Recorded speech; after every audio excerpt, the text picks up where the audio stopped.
Hi ma'am, ப்ளவுஸில் வந்து ராயேஜ் உள்ளே தெரியாமல் இருக்க எப்படி பிசுறு இல்லாமல் தைக்கிறதான்னு நம்ம பார்க்க போகிறோம். ஸோ அதுக்கு வந்து பார்த்திங்கன்னா துணியோட ராங் சைடெல்லாம் ஒன்றா வச்சு துணியோட நல்ல பக்கத்தில் இது மாதிரி மேலே நம்ம ஸ்டிச் பண்ணுறோம். இது எவ்வளோ ஸ்டிச் பண்ணணுன்னு பார்த்திங்கன்னா கால் வாசிக்கும் கம்மியாக, 1/4 இன்ச்சுக்கும் கம்மியாக சும்மா எட்ஜில் ஒரு தையல் போடுறோம்.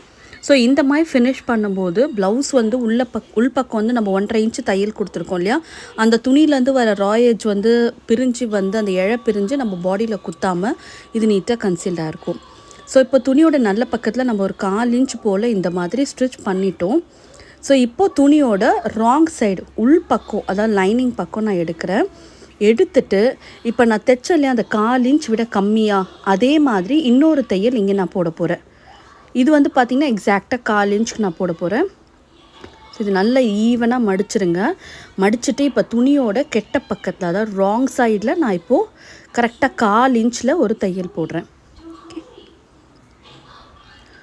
ஸோ இந்த மாதிரி போடும்போது என்ன ஆகும்னு பார்த்திங்கன்னா துணியோட அந்த பிசுறு, அந்த த்ரெட்ஸ் எல்லாம் வந்து பார்த்திங்கன்னா நீட்டாக வந்து உங்களுக்கு ட்ராப் ஆகிடும்.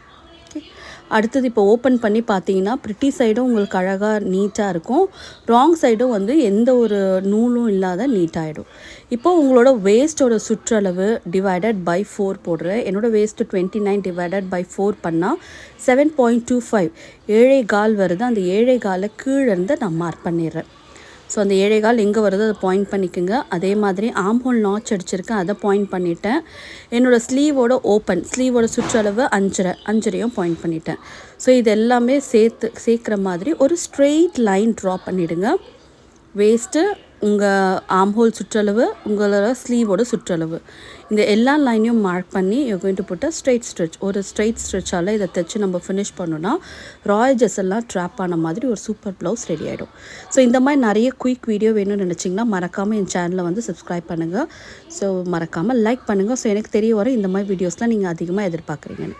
So pretty side wrong side ரெண்டுமே அழகாக ஸ்மூத்தாக ஈவன் ஆகிடுச்சு.